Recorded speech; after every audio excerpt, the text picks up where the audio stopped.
welcome to the last mission of the year. Yay! Okay, so before we get into things, I'm going to ask you all one last time for your money. And then you can hear me. Whoa!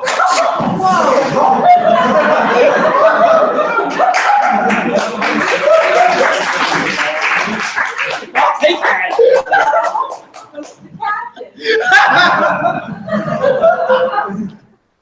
You're not getting that back, young man.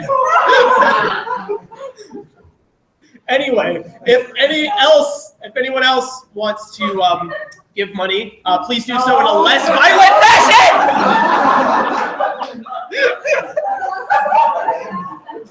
Wow, that's a lot of singles, Zachary.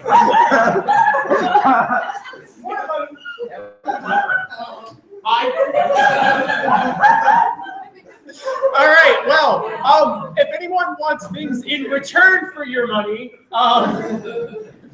we have, if you really want it, we can give you guys membership for all of today.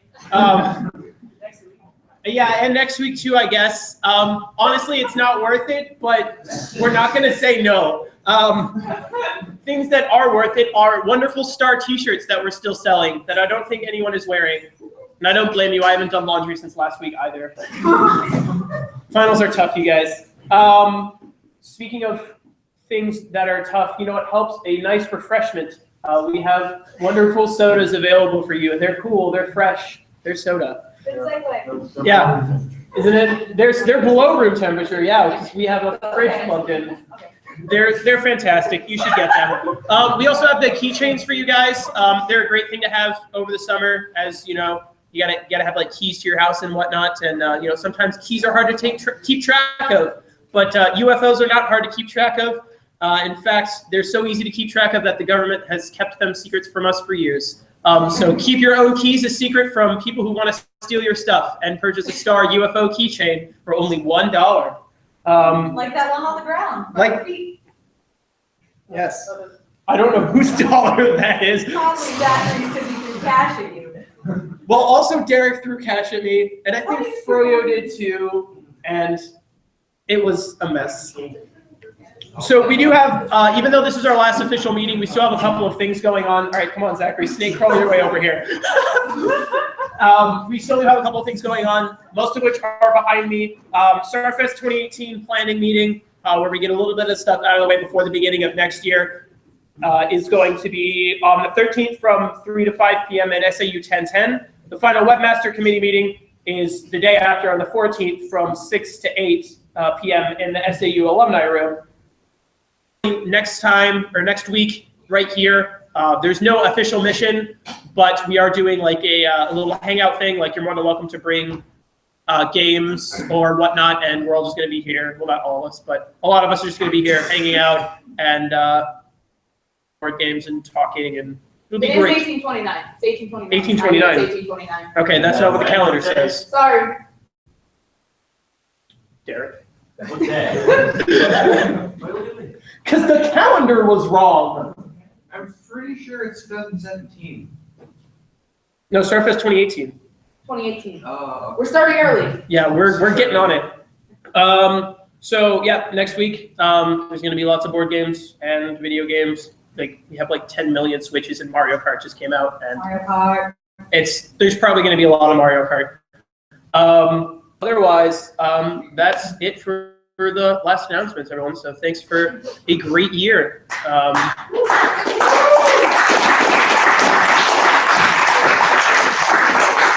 So now we move into the next part of this mission, where we talk about the ranks that everyone has earned over the course. I'm going to hand it over to the captain. So we do these things called ranks. They're to show our appreciation to all of you, the people in STAR, for all of the things you do and all of the greatness you achieve.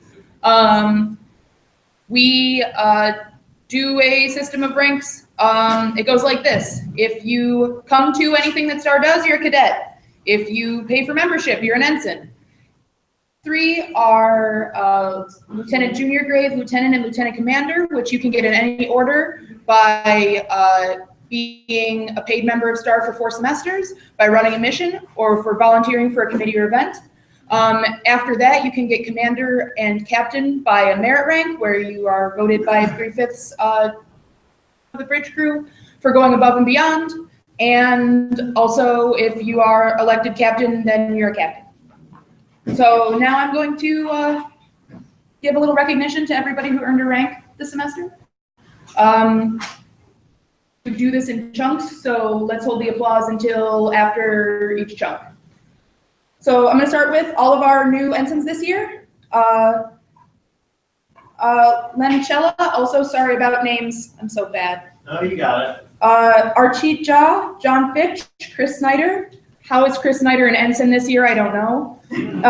Brandon Keller, Julian Washington, Alex Claypool, Reno Bondi, Logan King, Raymond Stemple, Tonks the Cat, Matthew O'Haron, and Chris Kratzer. Yay, new ensigns.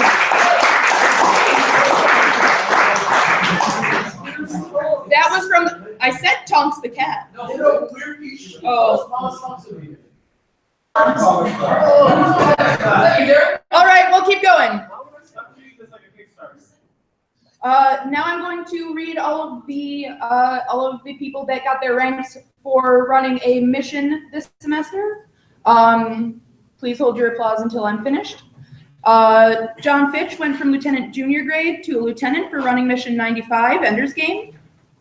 Chris Kratzer went from ensign to lieutenant junior grade for running mission 93, Faster Than Light Travel.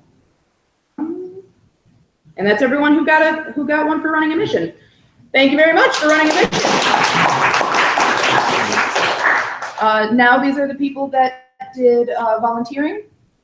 Lieutenant junior grade to lieutenant for volunteering at Starfest 2017. Cooper Hansen from lieutenant to lieutenant commander for volunteering at Starfest 2017. Logan King from ensign to lieutenant junior grade for volunteering at Starfest 2017. Oh my goodness. Raymond Stemple from ensign to lieutenant junior grade for volunteering at Starfest 2017. And Tonks the Cat from ensign to lieutenant junior grade for volunteering at Starfest 2017. We could not do the great things we do without all of you volunteers. So these are the ranks for longevity. This is everybody who has at any point accumulated 4 paid semesters. Cameron Brages from lieutenant to lieutenant commander. Ava Enoch from lieutenant to lieutenant commander. Tulio Geraci for lieutenant junior grade to lieutenant. Jacob Smythe from lieutenant junior grade to lieutenant. Sarah Kredinoff from lieutenant junior grade to lieutenant. Michael Cooper from lieutenant to lieutenant commander. Patrick Bell from ensign to lieutenant junior grade. And Noah Reuter from lieutenant junior grade to lieutenant. Thank you for being old. Now I would like to start ranks and explain a little bit why. And yes, first we have Alexander Froyo. He's being awarded this merit rank because of the enthusiastic missions that he runs, his service on PR committee, as well as Starbase Rescue and also Starfest. Being chair of book club, helping us drive places, very helpful, and volunteering hardware for us at Starfest and during Artemis functions has been very, very helpful. Thank you, Froyo. Froyo is going from lieutenant commander to commander.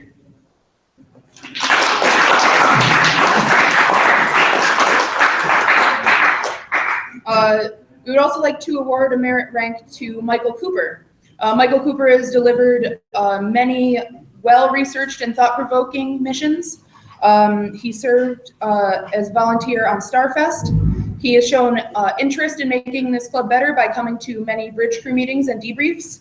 And he volunteered his VR hardware and expertise to us for Starfest, which is one of the things that people enjoyed the most. So thank you, Michael Cooper. You're going from a lieutenant commander to a commander.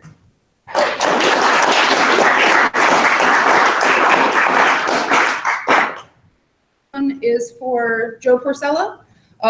He has also run some very great missions this year.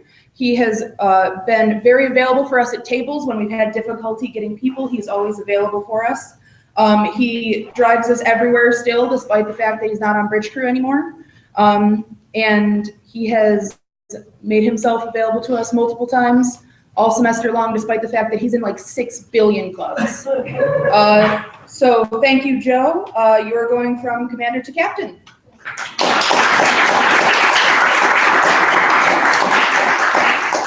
We also have Schumann. Mario helps us with all of our events a ton. He was the chair for Starbase Rescue. He was in multiple committees for Starfest, including music committee and game room. Helped us with feedback and debrief and bridge crew meetings multiple times. He's always got something great to say to help make this club better. We would like to thank Mario, and you would be going from a commander to a captain.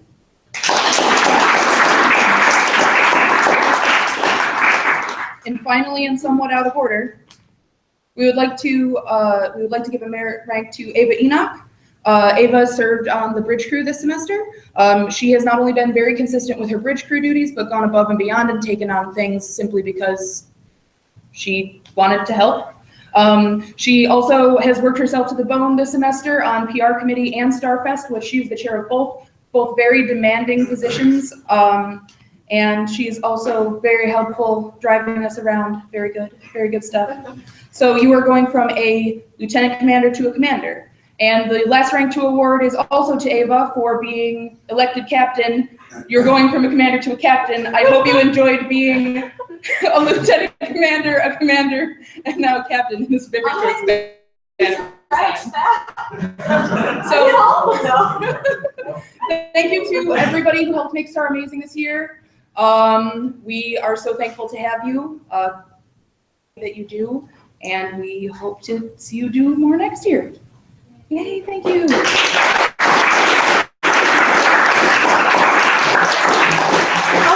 We do have one more merit rank to award. We would like to award a merit rank to Taylor Braun for many years of outstanding contributions to Star. She is one of Star's founders. She was our first captain, and she is this year's captain. Taylor has done so much. This is an honorary rank. She is still a captain until she graduates.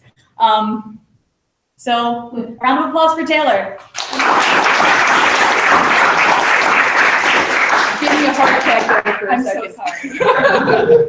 All right, now we're going to move on to our changing of the guard ceremony to pass the torch and welcome our new bridge crew. So if you are on the current bridge crew or the bridge crew that was elected last week, please come up here. We're going to stand for a rank starting with the current bridge crew. Yeah, And we're going to go Like position. position. So And we are going to go all the way down. He's going to. First we'll do speeches, very quick speeches. I just want to let you all know that it has been an honor making this club and running it and making such a great place for all of us to enjoy being irrepressible nerds. You mean a lot to me, and this has been possibly the greatest part of my RIT experience, so thank you.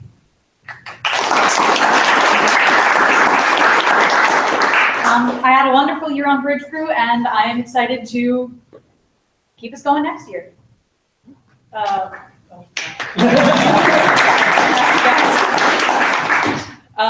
I'd like to thank everyone for the opportunity to be on Bridge Crew. I've enjoyed it very much, and I hope to continue on to next year. Well, I am going to continue on to next year. Everyone, I've had an exhausting but rewarding job comsing for you guys this year. It's been a huge commitment, but you guys have made it worth it every step of the way by keeping engaged and active and as enthusiastic about this club as I am. So thank you guys.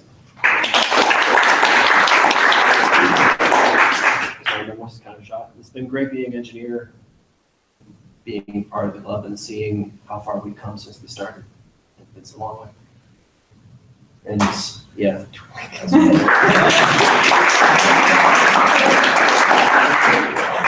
Do we get speeches? Yes, sure. Say a few words if you'd like. You don't have to, Come into frame. but you should be on.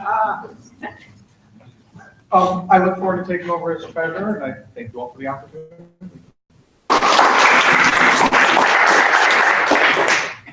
I look forward to serving as all of your comms officer, serving as the comms officer for all of you, and if I could be half the comms officer as the ones before me, I would consider it a victory. Aww.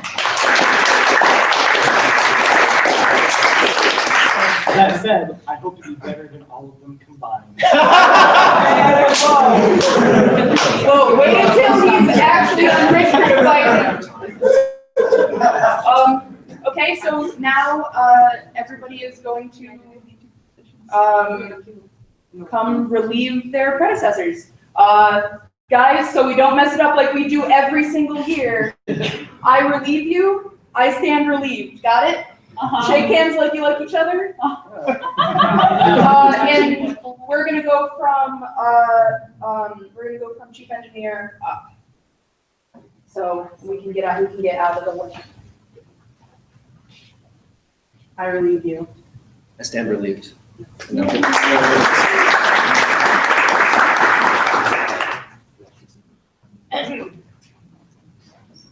I relieve you. I stand relieved.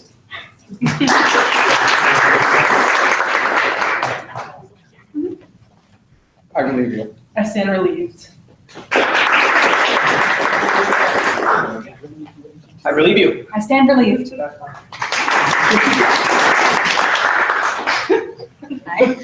I would like to welcome you to your new bridge crew, and I relieve you. I relieve you. I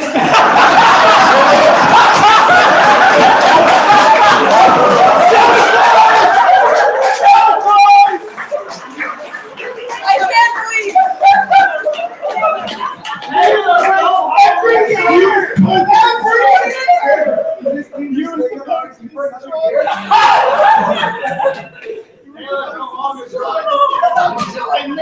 You only Cooper. If you would like to say any words to him, or you can just do the thing. Yeah, we're gonna jump right into it.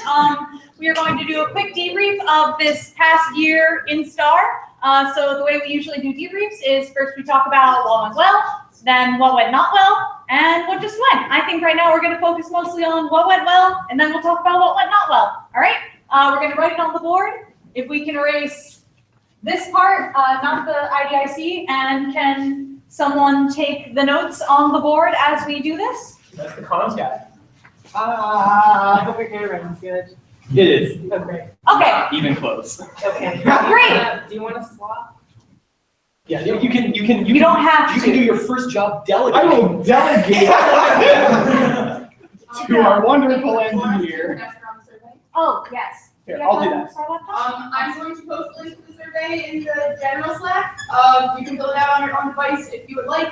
We would prefer if you would fill it out during this mission if possible. If you do not have your own device to fill it out on, we have a laptop that's going to be tracked that you can fill it out on. Yep, we really appreciate your feedback. It helps us know what you want, and we are here for you.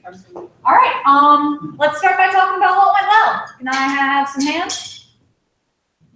Yeah, Starfest. Starfest did go well. That was fun. A whole lot more organized than your past, and what I especially liked was the location of the vendors. It was more centrally located, they were really visible, and all the vendors seemed really happy with that location. Yeah, I dealt very personally with the vendors. It was really awesome.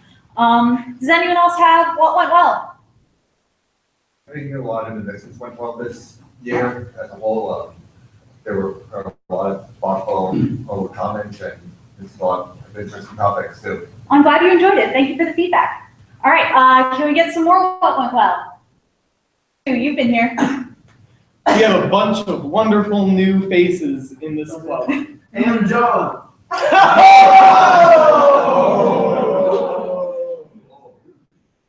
Rude. All right, something else that went well. We got our first non-human member. It's my cat, Tom. Yeah, in case it wasn't clear, Thompson has a cat membership, and she got the rank for contributing to our committee because she was being like half the things we posted on Facebook. I'm so proud of her. I'm gonna go home and tell her. Does this mean? She's not gonna care. Does this mean Josh can run for Ridgecrest? No, she's No, not she's a not student. an enrolled student. If we pay her tuition. I don't. I don't think. No, She's a student in I'll pay for her star membership. I'm not paying for tuition. You could do a fundraiser. She has to do exams. And then she won't be a student in good standing. All right, do we have any more what went well? We successfully, question mark, but I would say successfully, pulled off an escape room. Yes, that was cool. Not something Star has attempted before, and it's a lot more work than Space Time. Very well. All right, do we have any more what went well? Awesome, yeah. The cards, Yeah, the ID cards.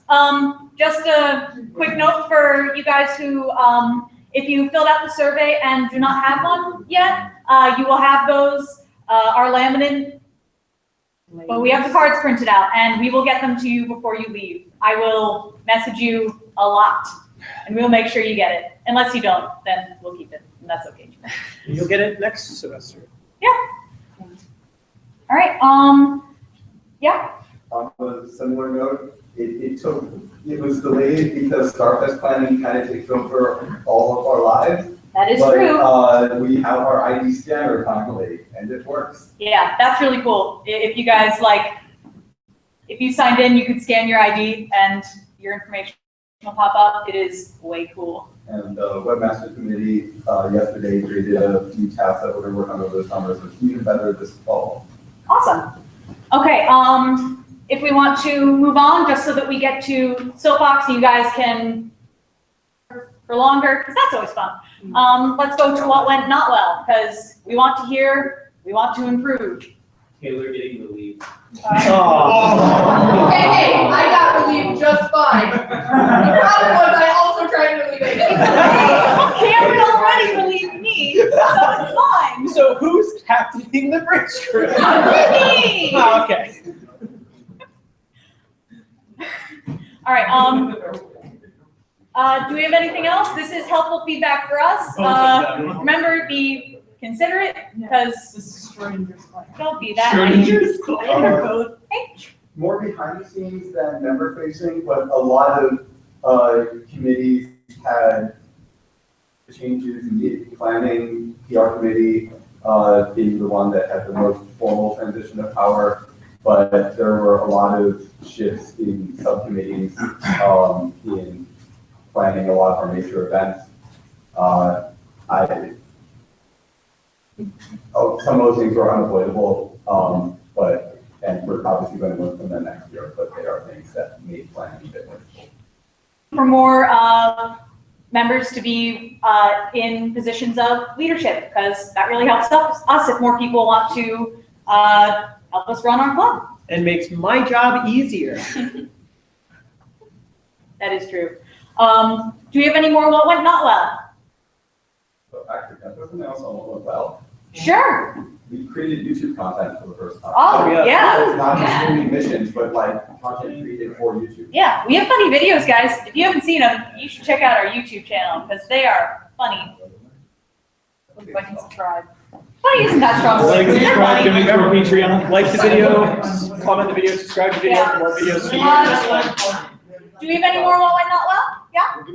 I saw Cameron in short shorts. We all did if we watched the video. You were beautiful. I think that just went. My legs are very just wet. It's more like a technical ability, but when we run Artemis, sometimes the laptops catch on fire. Not literally. That is but- true. Oh, Just no, about. literally. Oh. Yeah, Good. Yeah. that is true, and we are aware. Wait, what actually got on fire? No. It got very close to, like you couldn't hold the W key because it was too hot. Like, I have caught a laptop on fire before, so. Wow. Oh, my laptop's sweet. Yes. I cleaned No. it over a week. Okay, there is nothing on fire in this room right now. Yeah. Oh, so that Our was laptops are off. Two of them died and lights. Tired, you fall. Yeah. Star laptops are sad. All right, yeah, I'll go with one of two things that come to mind. With committees, we talked about this in a lot of meetings. There were a lot of the same people across all the committees, which meant when we're like, oh, well, this is too much work for us, we'll just form a committee for that. And then we have to go to that committee, and we're still doing the same amount of work. It's now two committees doing it instead of it's the same people. So we've talked about this. We definitely Guys, join committees. More people, we're Yes. doing more things, so it's not the same people. yeah. We want to make our committees more open and for you guys, because it is fun. But goodness, if you're on all the committees, it is a lot. They're free. Yeah. Free committees. College kids like the word free, right? Also, like, Yeah. you earn ranks, and if there's a committee relevant to like your major, that stuff, like if you work on the website and you're in a software major, you can like put that on your resume. Oh yeah, anything you do It's on in GitHub. STAR, put it on your resume. We do some cool stuff. The STAR website is on GitHub, so it'll show up on your GitHub profile that you're an active committer on a thing. If you're a graphic designer, you take posters, you can put those in your portfolio. We already have people to do that. Also, STAR is a great talking point on your resume because they have to ask what that is. They love hearing on your nerds. Yeah, they do. They do. Star committees. It's like DLC for Star, but free DLC. I don't know about that. We should take some off. Huh? Now we can. Wait, Your $10 no, we've elected a membership. new person for PR committee. We can. I delegate No. that to John. That We already voice. elected a new PR head. Okay, do we have any more well went, not well? To my PR head. Yeah. I bought membership, but didn't get signed up for membership earlier in Yeah, that was a mistake. Your ID is going to be available as soon as our laminate comes in. I will contact you directly. Yay. I'm sorry about that. Okay. All right, yeah? Another just behind the scenes thing, some schedules were not adhered to, and so there were the occasional, like, what's happening this week? I don't know, I'll check Facebook, oh, it's not there. It was not a common thing, but when it happened, it was like, oh crap, what's going on? It was also more of a concern for me, because like, there were a couple times of the missions on the website, did I break the website? Oh no, it's just not, it wasn't added, it just needs to be made visible. I couldn't break that.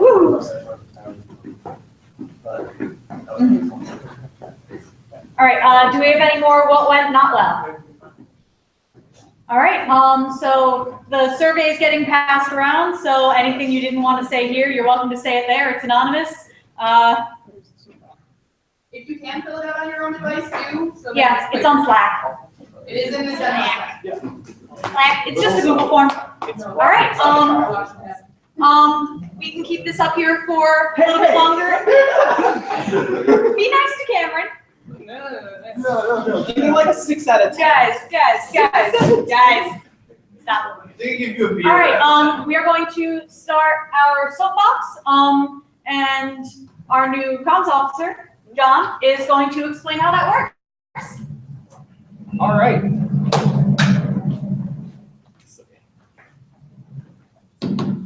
All right. So now that we're done with all that boring ceremony stuff, it's time to get into something that we can all have fun with: bitching about sci-fi. PG-13. Yes, PG-13. That's one of the rules. First, let's explain for a little bit.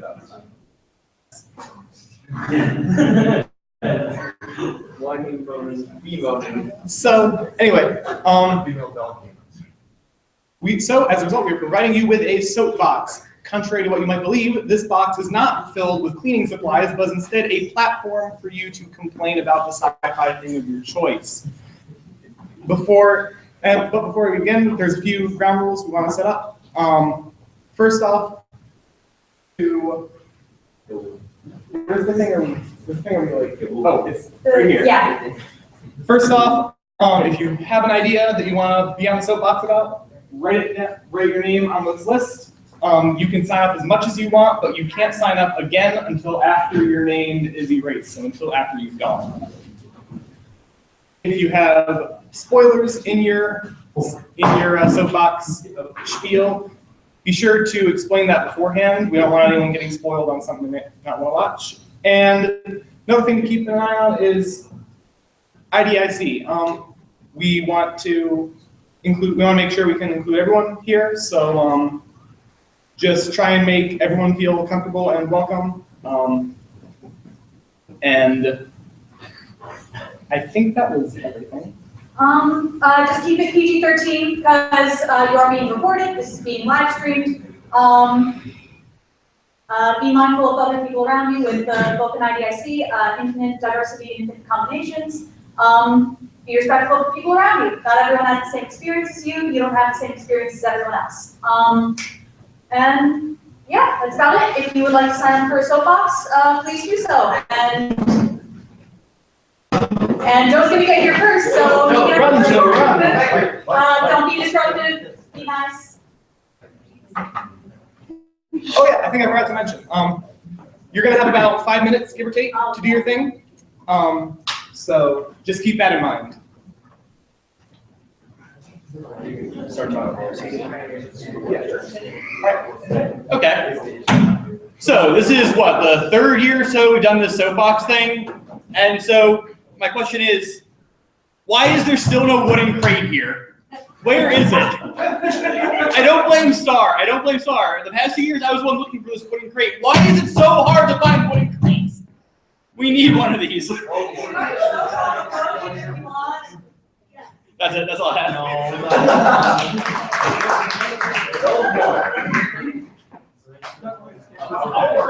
Super weapons in Star Wars. You ever notice that when they're out of ideas, super weapons in Star Wars. You ever notice that 4 of the 7 movies are about super weapons, and then one of the spin-offs is about super weapons, and then before they rebooted it, they had 24 novels about super weapons? All I'm trying to say here is that Star Wars had way too many super weapons. What was saying? I agree. They literally made a joke about it in one of the books about the Empire having a weapon called Palpatine's nostril. Is that still canon? No. Oh, there you go. But it would have been. But it was the only good joke come out. Pitching lessons was the best thing I've done yet. You tried, Jenny. I did. They reincorporated the good parts. That's all I have to say.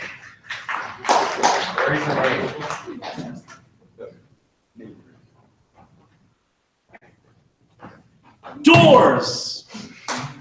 Why are sci-fi doors always so big? It makes no sense in the emergency of of battle or combat. If that door is shut, how do you open it? There's no way. You're screwed. It makes no sense, and in sci-fi, there's so many reasons why doors are a problem. Harrison Ford broke his foot on the Millennium Falcon door on the set of episode 7. Doors are just a menace to society and sci-fi in general. Some taking counter arguments. Real fake doors. Real fake? No, they're real doors, and they're a real problem. Real fake doors. John. See, you say you have a problem with the doors in sci-fi being really big, but when doors in sci-fi aren't very big, you have an issue like that one stormtrooper on Death Star bumped his head on the doorway. That door is plain big. That guy's just an idiot. I mean, it's not wrong. Harrison Ford always injures himself when it comes to working with Lucasfilms. He lives life dangerously, you know. It's just part of this job. I understand that. He also really wanted to kill Solo. No. Now, if we were just getting stuck, we would have had the ending for Rogue One.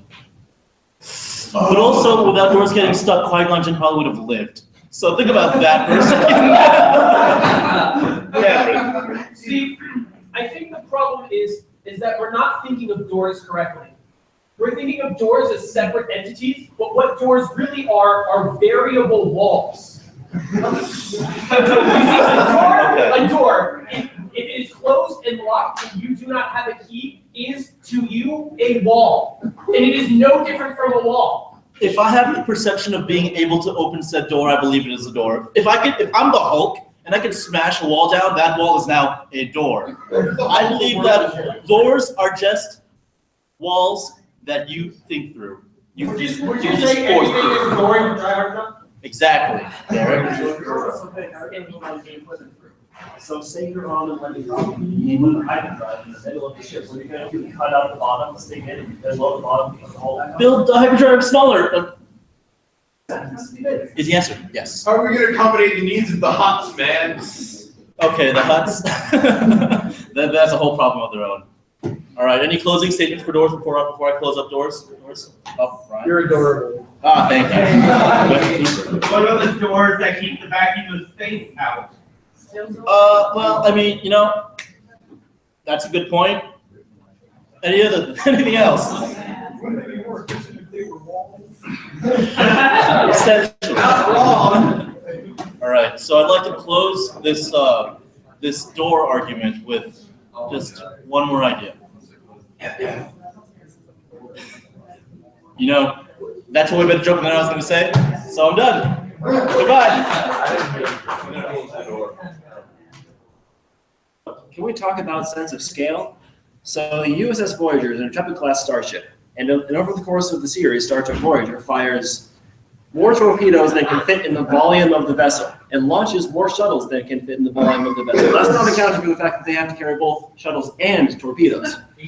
Additionally, the Enterprise D, a Galaxy-class starship, if you look at the shuttles after they are flying next to the warp nacelles, you see when a person's standing next to one of those shuttles, it's about the size of like an SUV, maybe 2 SUVs. But if you scale up the Enterprise D to be on the same scale as those shuttles, there's no way to fit thousands of people on that ship, let alone hundreds of people. So, you know, there's something wrong here. Now, a universe that does ship scale well is Elite Dangerous. Like, there are ship scale comparison pictures online that show one of the main fighters being as large as a 747. It's a medium-sized ship in that game. Nothing can turn on a dime. That's just reversing direction 300 meters per second around the other way in like 5 seconds. Just kind of crazy. Really dangerous. So, like, you said there was such a large amount of weaponry that somehow fits inside these ships, even though it doesn't make any sense. Maybe they have very large doors. You gotta consider the size of the doors in that ship. So answer me this question. How many photon torpedoes can you store in a large door? I've heard this one. Doors don't contain space. A light bulb. Your argument is bad. Have you considered that the hangar of Star Trek ships is actually a pocket dimension? But it's not. If you watch Next Generation and watch them launch a shuttle, there are like 2 inches of clearance on either side between the shuttle and the ceiling and the floor and the top and bottom of the bay door. They are not bigger on the inside than they are on the outside. They're just small. How was the Star Wars ship scale? Star Wars actually makes a lot of sense because they're huge and they don't really move because that's a lot of mass and you require a massive amount of energy to accelerate that mass. So Star Wars is fine. Now, how does the Death Star move? That's how I have an answer to this. This is canon and still canon. On the back of every single the Death Star, in every single scene, episode 4, there's and giant engines. They're just out of shot every time. They just never show it. That's entirely Yes, that's it is incredible. canon because it's in George Lucas's notes on the script to episode 4. That's not canon. Damn it. So yeah. Hey, wasn't that challenge what I'm saying? A warp engine though. It can definitely go to hyperspace. It does that. Yeah. It went through hyperspace in episode 4. Yeah, in episode 4. So why does Voyager take so long to travel from one side of the galaxy to the other, while earlier we see spaceships that can do that very quickly? Because they're just humans, and they decided not to use the tech that the Traveler gave them in Next Generation because I guess it was dangerous. Because they had an episode where they discovered that it was somehow destroying the galaxy, but then every episode after that, they would just say, yeah, just ignore that and go fast. Yeah, everyone forgets about the space pollution episode. I don't forget. What? Never forget. There was an episode of Next Generation where some alien race was complaining about a certain corridor getting polluted by all the warp drive ships that were flying by. The premise. And I'd seen it like 3 times. Seriously. Yeah, the episode was not done well. The idea wasn't bad, but the episode was not done well. I'm nearing the end of my 5 minutes. Play Elite Dangerous. Any final questions? Yeah, Play Elite Dangerous. It's a great game. It's almost like fantasy. How's the Expanse? Oh, the Expanse, I forgot to mention the Expanse. The Expanse is golden in terms of realism and ship scale and ship physics. Gravity, they just burn in one direction for hours, and then they turn around and burn the other way, and they're gravitational gravity. And the ships are built like skyscrapers instead of aerodynamic ships, because who needs aerodynamics in space? And now it's actually 5 minutes. I'm gonna sit down. That's what the TIE You know, it just occurred to me, those TIE fighters from Rogue One have a reason to exist. Okay, is anyone keeping track for me? All right, so I've been trying to figure out what I want to do for my next mission next semester. And so far I have 5 ideas. We talk about war in science fiction, the reasons for war, why wars are fought. We apply theories of war in the real world to stuff like Star Wars. Why do the Star Wars keep happening? Why is there war? In Metal Gear Solid, how has war changed? But in Fallout, why does war never change? Which one is right, Metal Gear Solid or Fallout? All right, and here's the second one, the apocalypse. I want to talk about the apocalypse. Can you talk about the person? Or the mutant? No, not the mutants. Can you talk about the apocalypse now? No. We're talking about the apocalypse. No, I want to examine stuff like Metro 2033, Fallout, The Road, other major works of apocalyptic fiction and apocalyptic science fiction, including probably a seminal one, War of the Worlds. Third, life. We examine new forms of life forms discovered in sci-fi. And 4, internal design in science fiction. Why is the bridge of the Enterprise designed the way it is? And 5th, I reprise one of my original missions with more information and just follow up upon it. So I'm going to put this up to a vote. Who here wants to talk about war in science fiction? Wait, can you do doors in science fiction? I actually can do doors in science fiction. All right. All right, so who wants to do war in science fiction? Did you say door? All right, I'm counting aggregates. I hope you don't mind.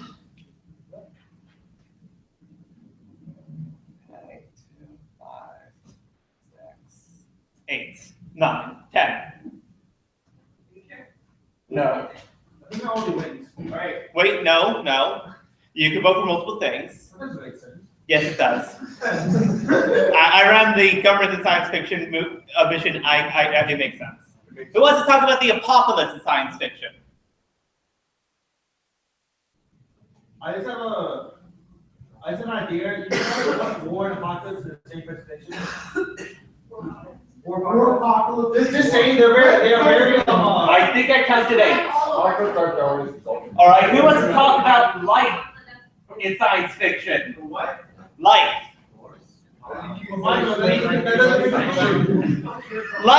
Life is what happens before it dies. Death created life to grow the things that it would kill.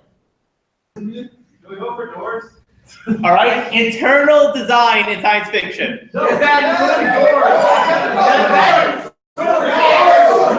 fine. I think it's obvious. I think it's obvious what you guys want. You guys want to talk about life? Yes. No, you're not talking about life. No one in the future builds railings. Yeah, I will. The future, Middle Earth doesn't have railings either. Hey, yeah? Your team throughout all your fiction has been death.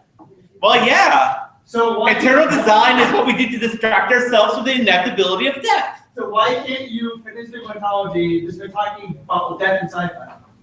Well, because I might do that for my 6th mission. Oh, I'm fine then. All right, so design in science fiction, including level design, because that is the thing I pay for. All right, good. And that's it.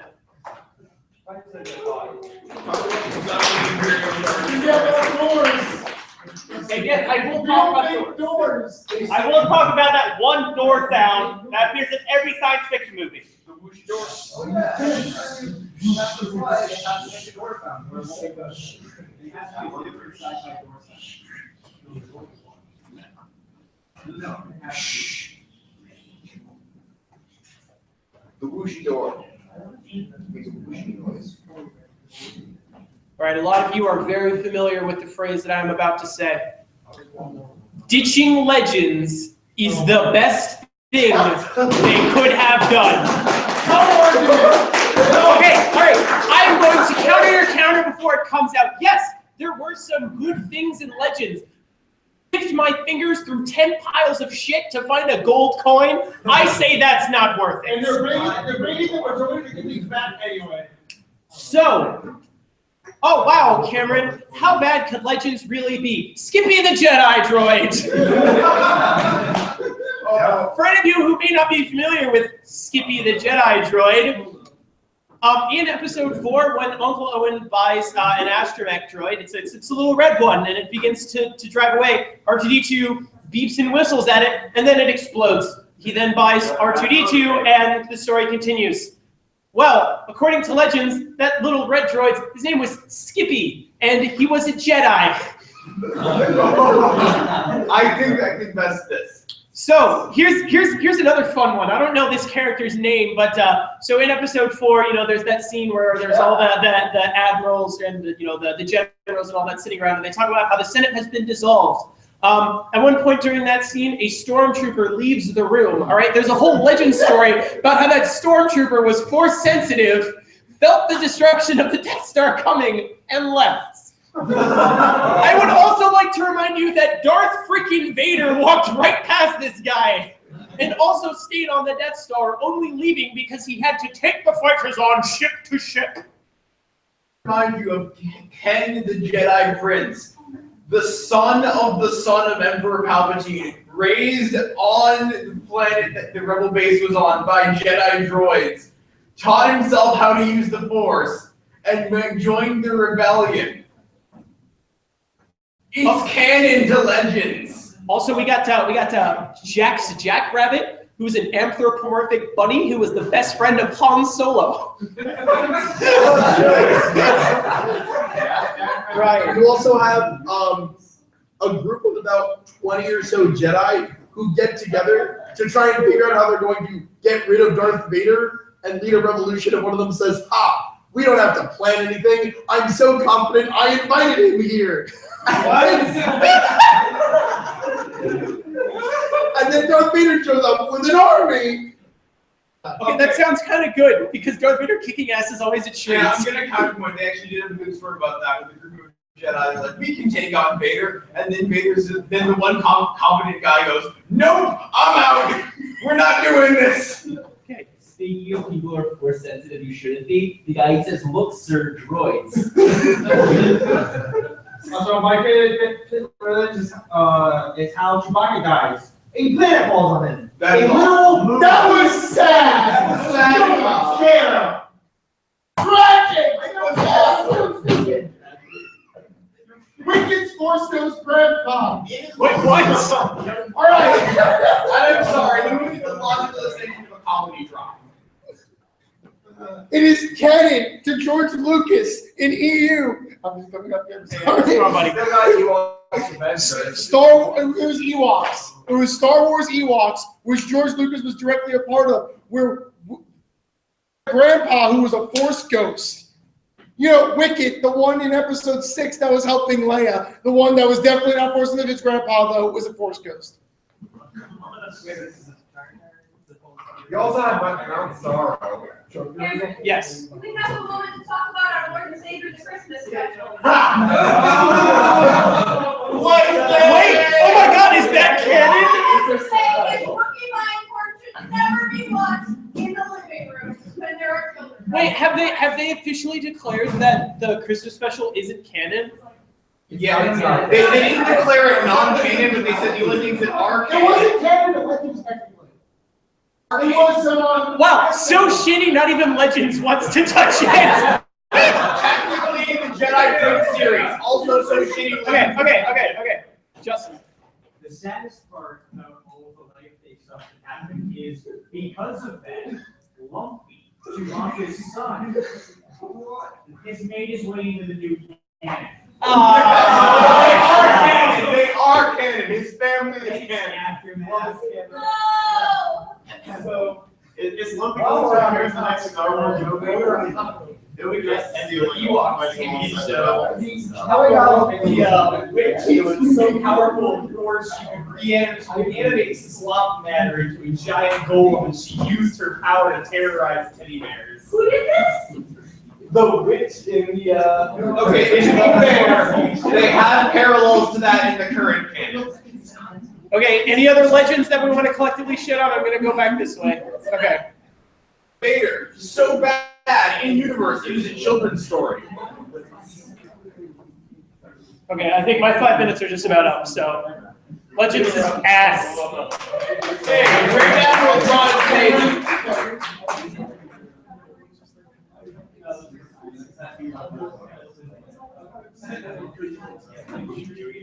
So, I'm actually going to break the rules. I'm not complaining, nor am I talking about science fiction. I'm a bad person. So, for anyone who, for people who have been here, or for people who haven't been here, who just joined this year, you may not know Joe Porcel as well as some of the rest of us. And one of the things he's known for was campaigning as an e-board member using nothing but bad jokes. Well, Joe didn't run this year because he's graduating, so instead I wrote you something. So about how great Joe is. So let's get cracking. Joe is always a man to raise your spirits. No one can claim to be an enemy of Joe. He's someone who clams up when talking about his own accomplishments, but anyone who knows Joe will give them their seal of approval. Joe, you are the #1 starfish.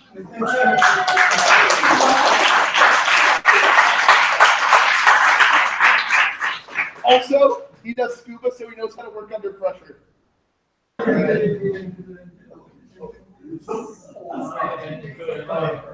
Can we just talk about the aliens in Star Wars and Star Trek for a second? Why are they all humanoid? Like, Star Trek gave some explanation, but Star Wars, why are they all humanoid? With like the Hutts, I'll grant, but that's the only exception. Why is every alien in Star Trek human with ears, human with spiky things? Because of budget. The Star Wars. Oh, the non-humanoid looking humans were killed by the Empire.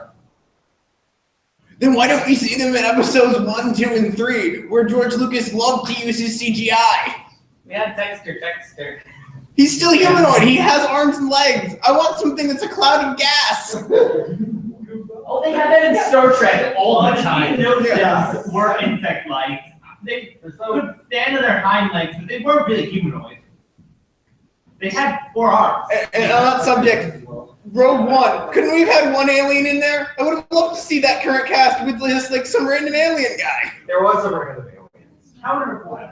The random cloud of sentient life is so common in Star Trek. Why do we still act like it's a new, unique being? I'll accept that.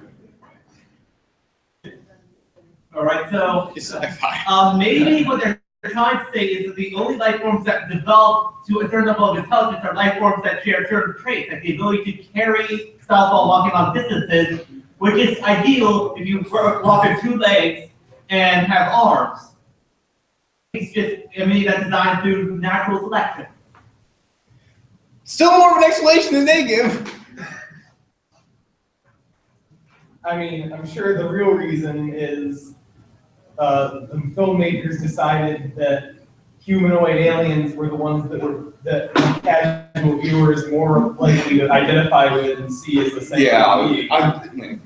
And final point, kids with them, if they're not related at all, like it's supposed to be separate species, how can a human have a kid with a Zabra? How are we even guaranteed that their DNA works the same as ours? Exactly. And yet they do. Darth Maul's father is an alien, and his mom is a human. Canon. Yes, canon. No. No. We bend with the bank on equal. Yes, and the aliens are the dads, and then those are humans in makeup. No, they're all Zabrak. They're all Zabrak. The male and female Zabrak. Did they ever specifically say that they're Zabrak? Yeah, Where? in the episode. No, not in the episode. Isn't the mother not the Zabrak though? I'm pretty sure they're not Zabrak. Ventress is Zabrak. Female was. No, they're different things. So, okay, I'm gonna sit down, someone look it up. Because there's, oh, it's sure. I don't know the chat.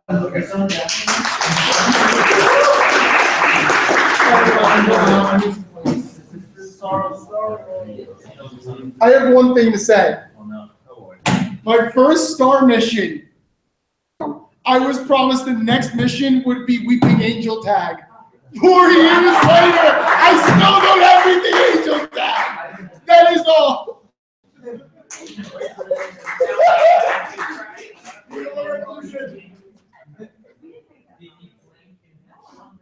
All right, so this time, Starship Physics. So you know that classic Star Trek scene where everyone is standing on the bridge and then they all just kind of throw themselves to one side, and then throw themselves to the other side, and then one person falls out of their chair, and then one other chair falls over for some reason. So That's like every episode. I think that happens in Star Trek in every episode. So Star Trek has black magic boxes that they call inertial dampeners, which are supposed to remove things like that. You know, like when your ship moves, everything inside is supposed to move with it. Now, a photon torpedo has a yield that can measure in the terajoules. Now, imagine the kind of force that imparts on a ship, even as big as the Enterprise D. That's going to accelerate it to astronomical speeds, not astronomical speeds, but significant speeds, such that if you are a human inside that ship, you become Jello on the wall.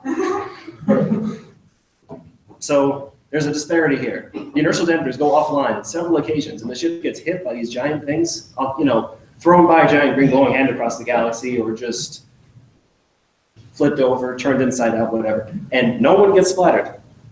I guess that wouldn't be acceptable for people that have magic battles. I don't know. It just doesn't make any sense. Also, going back to Elite Dangerous. What if some of the inertial dampeners are offline? So the force humidity is somewhat, but not enough to make the ship So you're talking about like 0.00001% of the inertial dampeners are offline. Yeah. How many inertial dampeners are there?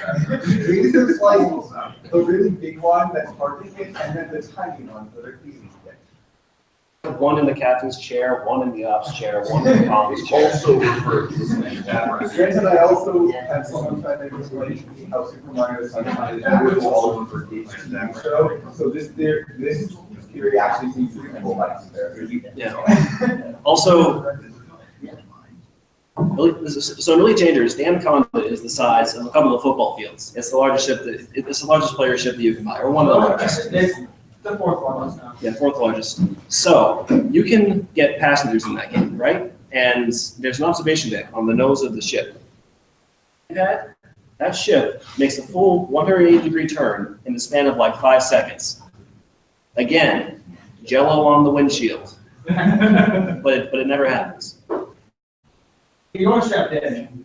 Yeah. What good are straps gonna do? You probably also have artificial blood that keeps you oxygenated. And Now the Expanse has a solution for that. They pump drugs into people to make them be able to withstand IGs, but they never go over like 10 or 15 or 20. Like I said, Jello. Also, seatbelts won't help. They'll just leave a seatbelt-shaped absence of Jello. I'm done. That's all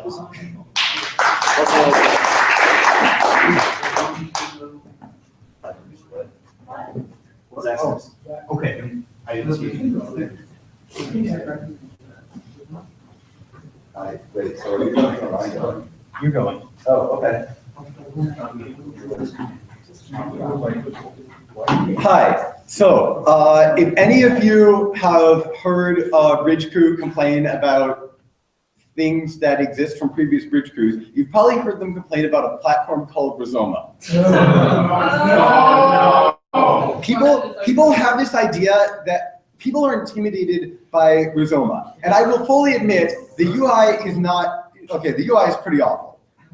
But the main thing that people find intimidating about it is talking about a wave is a really abstract concept that like computer nerds will geek out about and no one else wants to deal with. So here's how Rizoma can not be scary. Think of every document in Rizoma as either it's an email type conversation, it's an instant message type conversation, it's a document, or it's a wiki. And each one is effectively one of those. If it's an email type conversation, you read the messages that were there before and you reply at the bottom or you reply to things in the middle, like an email. If it's an IM type conversation, then it's okay to reply to someone while that other person is typing. If it's like a document, you're using it just like Microsoft Word. You type your stuff in the doc and you can insert comments when you want to clarify a particular section. If it's like a wiki, it's basically like a document, only you're fine with and interlinking these wiki pages to each other. That is what we generally use Rizoma for. And if you are comfortable using a wiki and browsing around on a wiki, Rizoma is like that, only you can see when other people are editing it instead of having edit collisions. The only things that become complicated are when people try to do one of those inside the other, and it can be cool, but you don't have to do that. You can just stick to documents and wiki pages, and then it's not scary. So if you need help with Rizoma, if you're on a committee next year or you're on FridgeQ next year, I'm happy to help. But also, if you think about things in those mindsets, in my experience, it becomes a lot easier to deal with. And if you're just going to bash Rizoma because it looks ugly, please, there are Chrome extensions out there that make it look less ugly. What? What about mobile? Oh, I'm not going to say, don't use Rizoma on mobile. Mobile is good for viewing, like I just did. All of my speaking notes are on a Rizoma wave, and I edit them on a PC and read them on mobile. I'm not going to defend the mobile thing.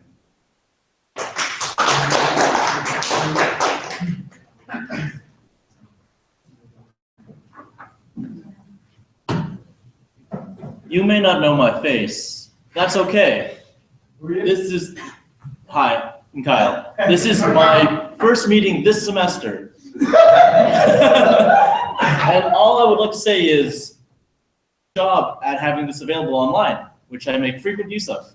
But what I want is the immersive STAR experience. What I want is STAR VR, 360 immersion, innovative solution synergy. I want a robot, little RC robot on a stick with a 360 camera attached that allows me to control a little robot substitute that lets me poke all my friends and be here as if I were here from the comfort of my bed as I take a nap. Yes. So what if there's more than one remote viewer? It's become like a Twitch Play Star. That's an excellent idea. Yeah. Okay, so talking to all that for money. You see, but why use money when you can just get several of our own cell phones, some tape, a broomstick? Exactly. There's tons of those. This is RIT. Yes, John. Since it's a simulation, we can take this another step further. Instead of having Twitch Play Star, we can have Star Play Star. Wait, what? Please explain. Explain. First, you gotta get so into the simulation, you have to spin a top, and if it falls over, then it's a dream. So we're talking about people like all this You see, that thought leads me to thought. Who needs real life when you can just put on VR goggles and be in a STAR mission 24/7 for the rest of your life? Just get an IV drip and just mission after mission. If they're all recorded with 360, you're there forever on loop until we get new ones. Just filter them in. Wait, so would other room would we have to see them? No, what I'm saying is we record each STAR session, so once one is over, the next one starts as if it was just continuous and it'd be terrifying. Yes, Ryan. So, Star, the tabletop role-playing game. I like pig. How does it work? Hang on, I got stats for this. All comms officers 3 times 0. I'd play the board game. Tulio. Yeah, why not? Yeah, sure.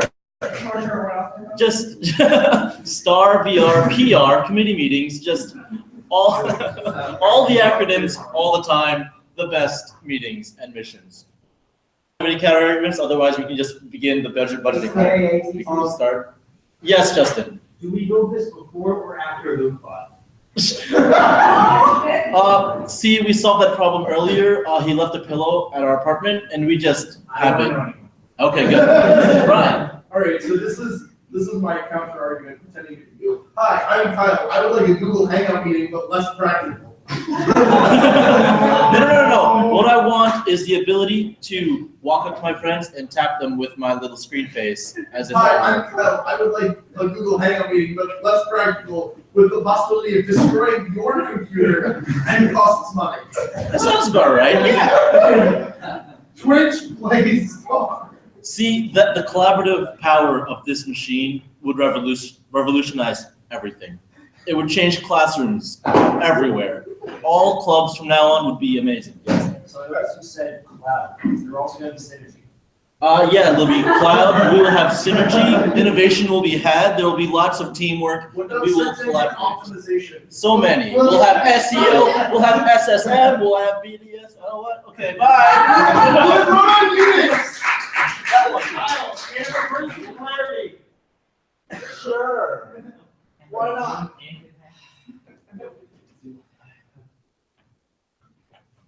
Okay, so I'm a little afraid about doing this one. Don't be. Mars. No! Listen, it's just not practical to colonize Mars. You're right. That's what they said about Australia. And they were right. At least you can breathe in Australia, I think. It's safe to breathe there, right? Atmosphere. Haven't you seen Mad Max? Yeah. Dying of a weird rabbit kangaroo. All right. Listen, it's all just a matter of cost. If we had the ability to terraform Mars, we have the ability to reverse what's ever happening on Earth. That's not the same You know how we size. terraform Mars? We just nuke the ice caps. I'm not kidding. We just No, nuke them. Yeah, and then wait 100 years or so. This is We can't just nuke our problems on Earth away, though. Yeah. But you still can't terraform Mars because its core is still too cold to hold the magnetic field, so the first solar flare would blow it away. Yes. Okay. Quick counterpoint here, because I absolutely hate the argument that it's not worth the cost, because if we knew how to go to Mars, we would know how to fix Earth, and that applies to every time we've ever tried to do anything in space. Because the objective of going to space is not to find stuff that's in space and bring it back. It's the act of getting to space helps us develop stuff that ends up being used for everything else. That's why we have GPS. It's why we have refrigeration. It's why we have every piece of technology. It's why we have memory foam pillows, damn it. It's why we have smartphones. LEDs, thanks to them. And we will find a way to save them. Portable batteries as well. You pay for it. On Earth, no matter how much. I don't want to pay for it. You pay for it. No one wants to pay for anything. Yes. Michael, that's why the government exists. Yes. I agree with you on a quarterly, I agree with you. We should colonize the moon first, that's just my opinion. Because the moon has, no, the moon is rich in helium-3, which is a prime component in nuclear fusion.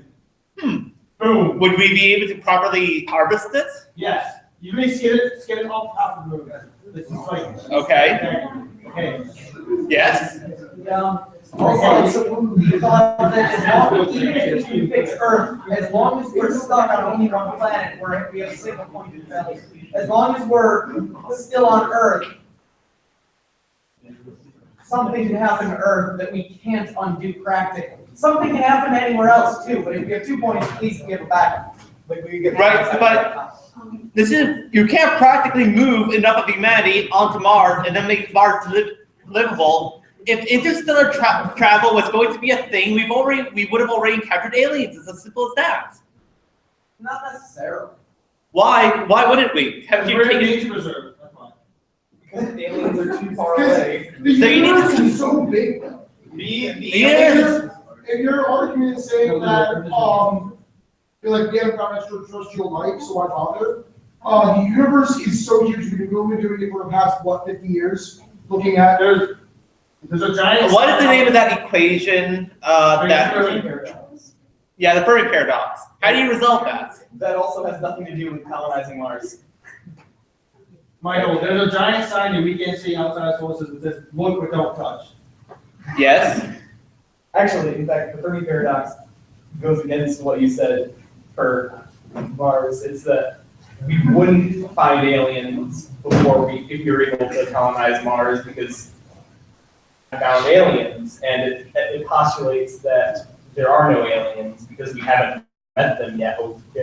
No, the Fermi paradox is not about that. The idea that there might be life forms that exist somewhere else in the galaxy is perfectly possible. It's that if we haven't met them yet, it's because there's been no practical mechanism for interstellar travel. Then why don't we either invent it or go until we discover that? Why don't we invent it? Why are we waiting for them? We can very well be the first. Who knows? Us the first, but we aren't exact. But there are plenty of stars that are older than ours. Life could just as well have developed long ago in other They places. could have not made it through local report. Not developed. Alien or yes. I totally agree with you. The likelihood of us being able to pull it off, the likelihood of it being possible in general, and the likelihood of us accomplishing it if it is possible, and then using it and accomplishing something with it, are all very low. They are still greater than the likelihood of us doing it if we don't attempt. If we don't choose to make the attempt and try the impossible, we are guaranteed our inevitable destruction. Our inevitable destruction is guaranteed no matter what we do. And we can go Untrue. a lot longer.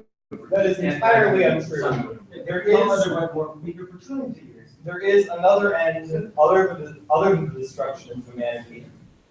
That we become so that we become powerful beyond our current comprehension. Beyond what we could imagine a god's god being. That's science fiction. Science As fiction. far as I love science fiction, but Science fiction can become science You know what fact. used to be science fiction? This. Oh, they made a movie which had a scene of a rocket landing vertically on a barge out of the ocean. Not too long ago, SpaceX landed a rocket vertically on a barge on the ocean. If you put the scene oh, side so by a side, technological you innovation will happened in the past, and therefore technological innovation will inevitably keep happening forever. Yes. Yes. Yes. Even though we don't, we can't predict Yeah. that Our theory of work is just because Star Trek exists. The guy who made the mathematical model that argues that we can actually do warp travel got his degree because he was inspired by Star Trek to go into a STEM field. Yes. Yes. Simply to say that well, you can't reach that point, that's science fiction. The point that we were making to counter that is that you can say that to literally any scientific development that may happen in the future. The point is to say that that is not your goal and that is not what you intend to do is to resign yourself to death, at which point why do anything? I tell myself that every day. Say it. I think God, this guy. All right, any more questions? I'm pretty sure I overstayed my welcome. Yeah. See ya.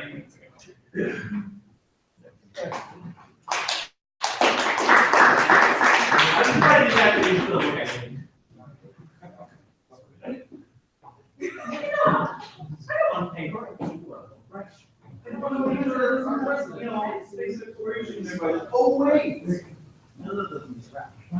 Memory problem. All right, so thinking about space travel. Why is it Sorry, I never caught your name. Oh, I'm Jacob. Hi. I'm relatively new to Star, and so I decided that I was gonna rant about something or other. So why is it that in pretty much every single thing that involves space travel, communication is instantaneous? Sometimes even in things which have no other real practical way of getting beyond light speed. I want to say Star Trek did it, but they brought up something called warp communication, where they send the signals of communication through the warp tunnel they just came out of. Yeah. So they have subspace radios and Star Trek too. Yeah. But I was just like they send the signals through the same hyperspace that ships go through. So then the question is though, if you can communicate one-on-one with someone with that, but how can they scan things? How do they have current scans off of things in subspace in a way that's predictable, which is possible, I guess, but. They send probes that send data back on subspace. That could work. So in Mass Effect, they have this device that uses entanglement in order to spread information from one to the other without going through a medium, therefore instantaneous. Yeah. Not only is it instantaneous, you can't hack it, you can't get in the way of it. Because it's literally just two particles, in other words, could be acting at a distance, and there's no medium for that. Makes sense. I was just thinking of this because I've noticed that in a lot of things, though, sometimes they don't give any reasonable explanation, and I wonder, why is it that everything is just assumed to be instant? Because of the fact that, I guess partially because of the fact that in our existence, everything seems to be instant. Two things. One, I noticed that people who make science fiction movies, TV, and all that, they don't know how sound or light works. Like, have you ever noticed that when you fire a bullet at long range, you hear the firing before you hear the impact? That doesn't make sense. You hear the impact before you hear the firing because that's how sound works. And not only that, they assume that that the sound happens the moment the muzzle flash happens, which of course doesn't make sense. Once you learn to hear for it, it makes everything sound weird. I mean, I think it generally just comes down to an inescapable practicality of interstellar travel, where if they haven't come up with the magic box that lets you talk across the universe instantly, then limited to the speed of, either limit yourself to the speed of light or just don't mention it. Yeah, and I mean, there actually is at least one book series I've read which deals with that principle, where they got faster than light travel but did not get faster than light communication. The speed of light is Yeah, and it's very interesting to read a book which space tactics are done sublight and battles take hours because you are traveling significant fractions of space over time. So the implication is with faster than light communication that is that essentially two events are actually happening simultaneously. It's just that the light isn't getting between the two areas fast enough. Yeah. But that I don't completely understand relativity, but I understand enough of it. I say that isn't exactly what's going on here. It's not like that these are two places that are happening at the same exact time, but light just travels at some, like the speed of sound, where the sound waves can take a while to travel, but the two events seem to be happening still simultaneously. Light is, the frame of references, things are actually not happening simultaneously. Things that are farther away from you actually are happening. The speed of light is the speed of propagation. It's the speed at which things occur away from a point. So yeah, and I don't know. I've said my thing, I guess, so unless anyone else has any thoughts, then. It's because of Verizon with the whole new fast. All right. Your time enough. Have a good day.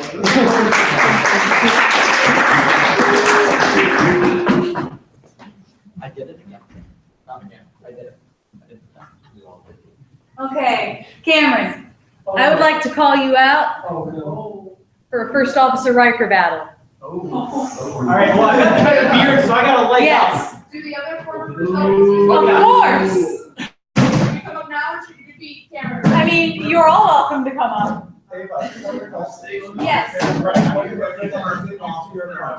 No. No, you don't sign up for this. I got you a chair. Thanks. Where's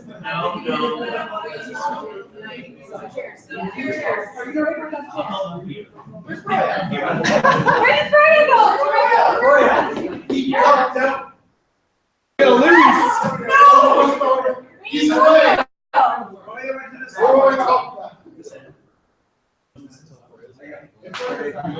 All right, so how does this competition go? Is it most style? Is it fastest mount? I mean, I was going for like, Oh, are we like pushing? Like I thought we were gonna like mount the chair. I mean,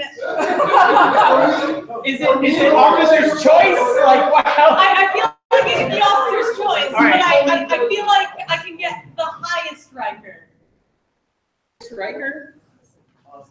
Oh dear. Oh, wow. That's a high Riker. Wow. That was a high Riker. All right. Supposed to start with the winning one. No, I feel like I want to do the over the chair mount because I feel like that's my best shot. Okay. We're having a first officer Riker battle. Yeah. I gotta even. Yeah. Yes. Wait, you have to mount. No. All right. So are we gonna do 3, 2, 1? No one moved it, or because it's the final challenge? This is my joke. Okay, so I think we do it based on style. So we all have to mount the chair in the most Riker way possible. No, you guys, all right, so you're each going to take turns.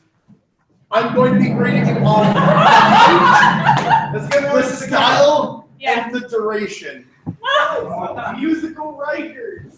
Just to be clear, a shorter duration is better, right? Yes, the time it takes for you to get your foot onto the chair. Oh no, are we sitting? I thought we were sitting. Oh, I thought you were doing the Riker thing. No, we're sitting behind. Okay. Oh, okay.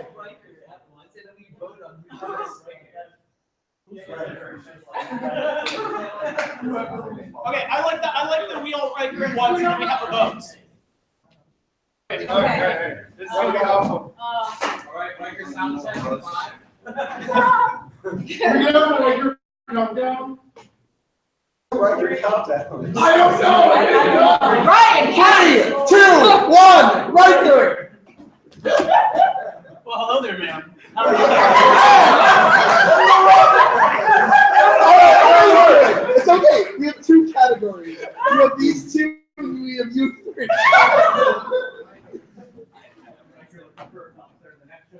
So who wins? And should I man spread while I win? Oh god, I need an instant replay because I'm too busy looking at these 2. Oh god. Wow, this is intense. Cameron, PG-13. All right, I'm gonna give this one to Justin. His foot's got, he's further along on the chair, which gives him more stability. I'm gonna give this one to Justin. Could still see some improvement though. All right, Ava. Well, that's what I wanted to do.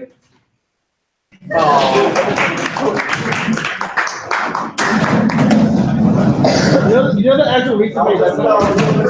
You know the actual reason why he does that? You get backbone. You couldn't like sit like that. Like not. I could have been a first officer. I don't know. I got my foot on the podium. Don't hurt yourself. Taylor, if this is about. What you heard it already. It's not about Spurs. Tombstone. So, now that I'm no longer captain, some of you may be wondering what I'm going to do next. Oh no. Well, I'm gonna get some of that Mulan Szechuan teriyaki McNugget dipping sauce. I'm gonna go get it. I'm gonna get it, Morty. I'm gonna get that McNugget dipping Szechuan dipping sauce, Morty. Not if it takes another 9 semesters of Star. I'm gonna get Mulan teriyaki Szechuan dipping sauce.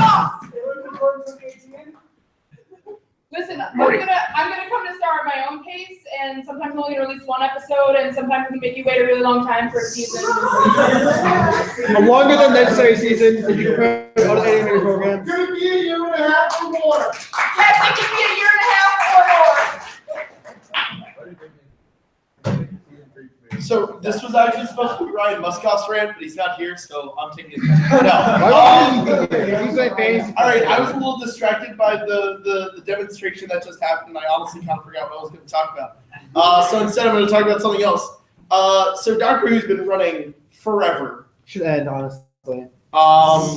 And something that is expected of shows that run forever is a musical episode, and there hasn't been a Doctor Who musical episode. Peter Capaldi had a guitar. He probably knows how to play it. He seems like the kind of guy who would. I'm disappointed in literally everyone that there's not a Doctor Who musical episode. What's up? It happened, but you have to go back into the past and erase that timeline. That's dumb. No, trust me. If we can make the moon an egg, we can have a Doctor Who musical episode. Buffy had one. Supernatural had one, and Supernatural's been dead for the past 7 seasons. Doctor Who. Oh, wait, what'd you say? I said, so is Doctor Who. Don't lie, Supernatural. Community didn't have one. What? The Glee. Yeah, there were at least 2, one of which involving them being puppets. So you can take that point and just leave. So yeah. Why is your favorite episode of Community the video game one? How much time do I have? Because at this point, I suddenly remember the other thing I was going to talk about. You have 5 minutes. All right, cool. So, quick question: who likes superhero movies? Who likes superhero movies where the characters, independent of them being superheroes, are really well, interesting, thought-out characters? No. What are they? Shut up! You ruined it. Guys, the Power Rangers movie is actually really good. I had a whole thing I was going to build up to, but it ruined it. Let's go see it this weekend. What's up? Yeah, no. Is there anyone here who saw it and thought it was bad? I'm kidding, I didn't see it. Exactly. The worst thing you could say is that it suffers from like a lot of cinematography. But I mean, what? Krispy Kreme. Oh, all right. It also has some of the worst product placement I've ever had, where the secret to saving the universe is buried under the Krispy Kreme. Don't buy Krispy Kreme. But it's so good. It is so good. Also, They people melt in your don't think mouth, there's going to be Morty. enough money for a sequel. However, they haven't released in Japan yet, which is where that whole 5 teenagers with attitude thing started. So I think our odds of like doubling the money are pretty good. I mean, All right, so they have their own homebrew ones. well, all right, so we've hit 135 million. The budget was 100 million. It hasn't released in China yet, which is huge, and it also hasn't released in Japan, which is where honestly a lot of Power Rangers stuff gets eaten up, even though they have their own Super Sentai, which is what Power Rangers is based off of, which you would know if you went to my Power Rangers meeting. So Japan does see Power Rangers as Super Sentai first? I don't know. That's actually a really interesting I thing. feel like they should. You know, that seems like the kind of thing that I should know, but oops, instead I'm going to yield my time. Go see Power Rangers. Has it released in Italy yet? No. Probably. Oh, yeah, Jen reminded that the Power Rangers got baked into a giant pizza. You think Star Wars is dumb? Let me talk to you about Power Rangers. That was actually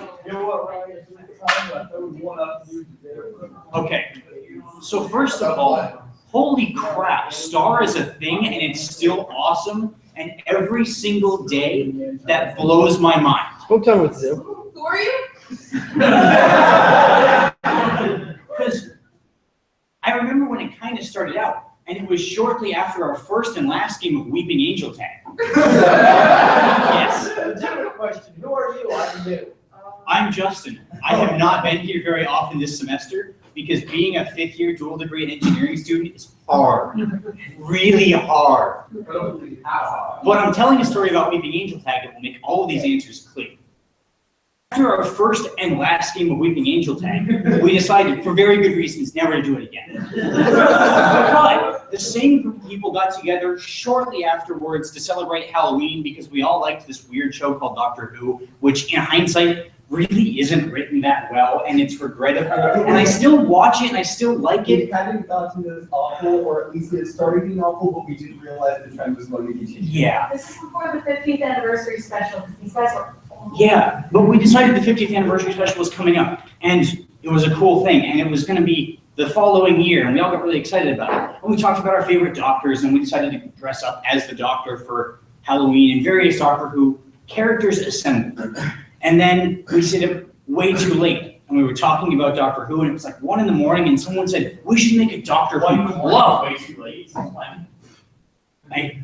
We were a little bit ridiculous, and some of us had been up way too late the past 4 or 5 days because college is a thing. But we decided to make a Doctor Who club because that would be cool, and there wasn't a Doctor Who club. And then people said, well, what if we do other better, objectively more interesting, relevant science fiction franchises? So we made a whole sci-fi club, and we called it Star. Well, we didn't call it Star at first, but it ended up being Star. No, it ended was up red. being Star, and that is the only thing that happened. Yes. Yes, I Yep. agree, no, We decided to call it it's- STAR because it was an acronym that made perfect sense. And so STAR existed, and then the Doctor Who thing came up again, and we decided to throw a big 50th anniversary thing. And so there were like 6 of us trying to run the whole thing, and we did, and it was great. And a whole bunch of other people showed up, and then they kept showing up. And they kept showing up and they demanded we do events like a cantina mixer. What the hell is that? I don't know what a cantina mixer is. It doesn't make any sense. It was just a thing that we pitched to student government so we could sound legitimate. And so we made a cantina You're mixer. not supposed to say that on the live stream. Sorry, internet. Yes. Where does the legendarium come in? The legendarium, it will happen. It will be great. It will be the best legendarium. It already happened. It'll happen. It's already happened. So people kept showing up to this thing, and we had a cantina mixer, and that was cool. And then the next year, someone said we should have a convention, so we did that, and it was cool. They did it People again. kept showing up, and people kept making the club bigger, and all of a sudden, Star was like a legitimate thing that everyone knew of. And we had people come to our events, and they said that Star was the reason they like came to Toricon or came to RIT, and that freaked me the hell out because I'm like, this group of people that got together one day on Halloween made you come to this university? Holy crap, we actually influence your lives in weird, meaningful ways based on an accident? That's the kind of weird set of coincidences that would only show up in a sci-fi show. And so now, like 5 years later, long after Halloween 2012, this club still exists and has like almost 100 members and a bunch of people that regularly show up, and a university that's like proud to have it as one of the cornerstone groups that everyone knows of when they think of RIT. And I just think that's really, really awesome. So you guys are like the coolest people I know because I don't get out much. And so you're my favorite people ever because again, I don't get out much. And thank you for being the best part of my RIT experience for 5 years, even the year when we weren't officially a club. And that's been awesome. And the reason that we will never do Weeping Angel Tag is because I hit Mario with a chair.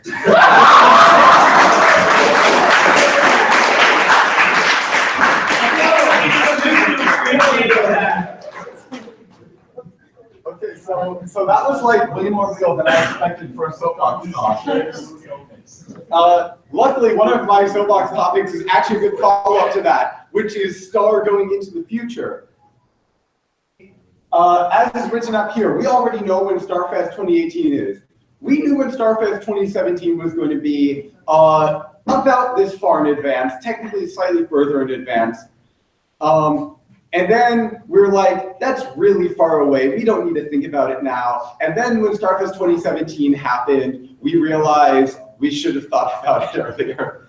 Because the crunch leading up to Starfest is intense.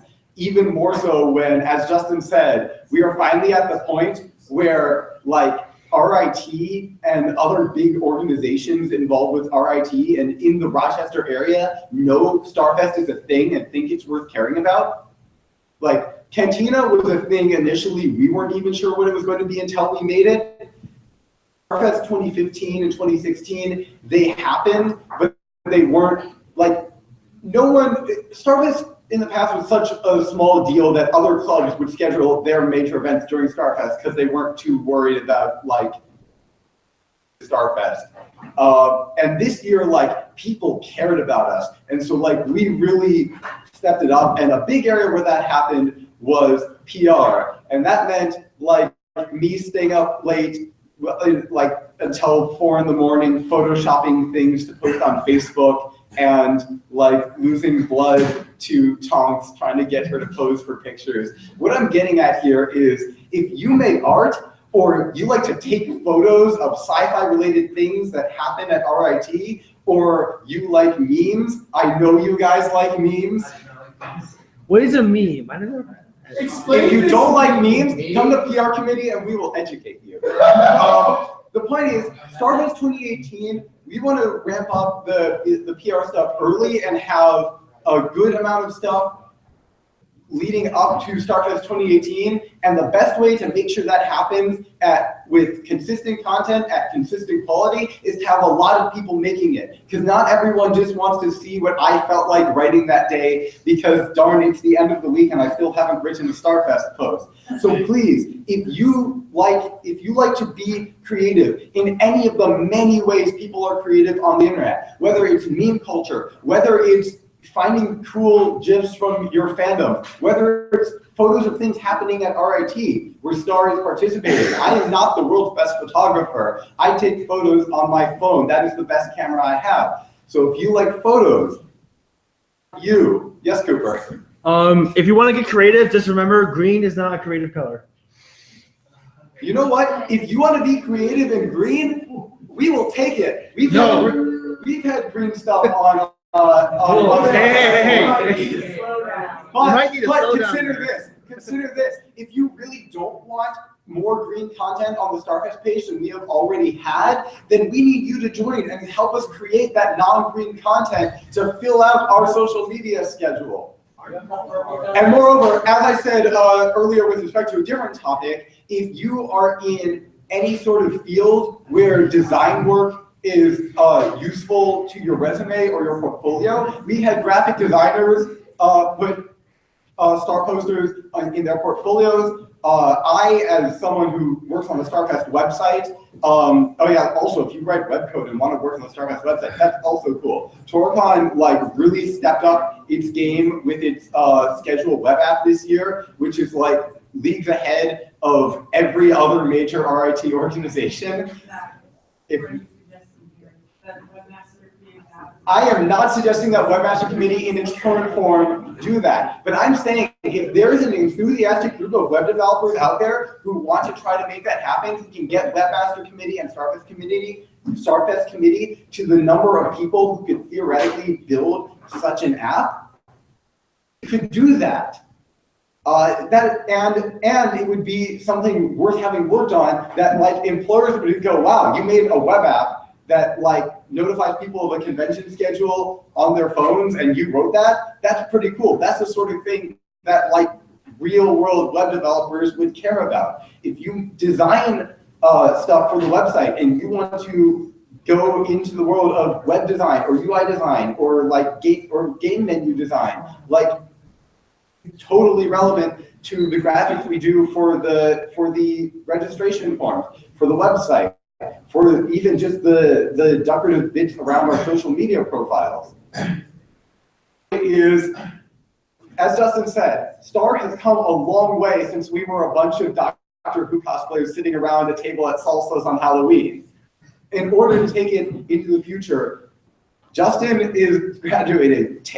Jenny and I already graduated. Taylor is graduating. We need and Derek is graduating. Joe is graduating. A lot of people are graduating, and we need, and a lot of people who weren't on Bridge Group but were still very big contributors to all the people who plan Star events are graduating or at least getting closer to that point and are going to start getting hit with senior workloads. And we need new blood, new people with new ideas, so we're not just recycling the same ideas, so we're getting all of this new content to take Star to the next generation. Copy. I'm sorry, Okay,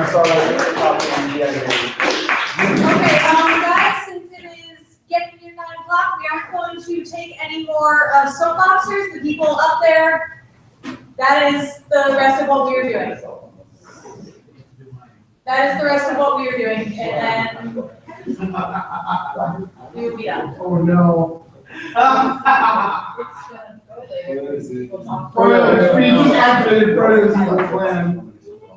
Wait, did we add Great Froyo? So I'm not going to talk about how great Star is because I'm not as cool as Justin or Zachary. What's Star? And no, Froyo, I'm not going to talk about Spurt. If you want to talk to me about Spurt, talk to me afterwards. I've got a lot to say about Spurt. I've got 2 quick gripes. The first one probably does not interest most of you, but it is nice not take place in space so that I can talk about it here. But more importantly, I was thinking this morning, even though I didn't realize today was Soapbox until at least 1 p.m. And I was so offended because I was listening to Stronger Than You from the Steven Universe soundtrack, and I cannot believe that show is so good. Worst. It is terrible how good this show is. Wait, First of all, it's lighthearted, which may not be your thing. That's good because they also cry every episode because it's sad. And also it's badass. Things explode, space. Some of them are shaped like giant hands, which is pretty cool. Like this, like hand space. That's awesome.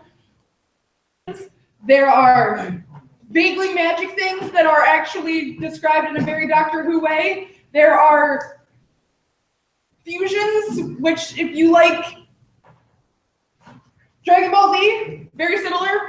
Also, the storyline and the fighting is very similar to Dragon Ball Z. So if you like that specific part of Dragon Ball Z, you should watch Steven Universe. And also the music is great. I'm not just talking about the musical songs, which are awesome. All of them, they will get stuck in your head. All of them will get stuck in your head. But the actual music is really good too. All the characters have like, and it's really well thought out. And Garnet is the best. What? No, she is. Okay, yeah. Good. Basically, I'm pissed about Steven Universe. I've seen it like 7 times. It's made me cry multiple times. You've had your hand raised. So are you saying I should watch this? Yes. Yes. Everybody in this room, with the exception of Mario Schumann, should watch Steven Universe. And if you like Steven, That's a good question. if you like Steven Universe, you watch Adventure Time. It's ending next year. Oh yeah, but Steven Universe is better than Adventure Time. That's And also Steven Universe is pretty hard sci-fi, and Adventure Time is whatever Adventure Time is. Adventure Time is Adventure Time is a mess because It is. yeah, I think John. they intentionally made it as hard to follow. What's the important thing? Is it gonna make me angry? The L word. Love? Lesbian. Lesbians? I'm pretty sure it's love. The show is so gay. It is. I mean, kind of. I mean, they're not technically girls, most of them, because they're feminine presenting agender space rocks. But I mean, if you're an alien and you fall on this planet and you look kind of girly, you might decide that you want to be called a girl because, you know, that makes sense to you. That's how. I wonder how they found that out. Some of them are Doritos. Some of them are sad sword bird moms. Taylor, what was the first? So are you Doritos the same way Chris Evans is Dorito? No, they're 2 very different kinds of Dorito. Peridot is a Dorito here, and Chris Evans is a Dorito here. Taylor, what was the first gem that realized that they look a lot like human woman? An excellent question, and I'm trying to think if I can find a legitimate answer. What's the question? Probably rose quartz. Yeah, what's the question? What was the first gem that realized the fact that they look very much like human women? Probably rose quartz. Maybe it's the other way around.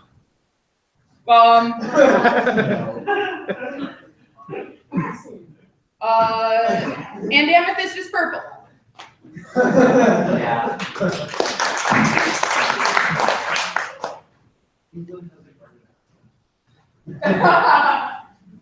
So since you guys made it clear what you want me to cover there, I still wanted to talk a little bit about war. Because everyone loves war. What is it good for? Guys. Blowing shit up. Alright, so Percy the there Heretic. are two ideas when it comes to war that's very important when discussing sci-fi. War never changes, or war has changed. Who here is in the war has changed camp? Who here is in the war has changed camp? Who here believes that war has changed? What's the time frame you're asking us to look at? The future, near future? Yeah, I think it's a bit of both. Alright, who here says that war never changes?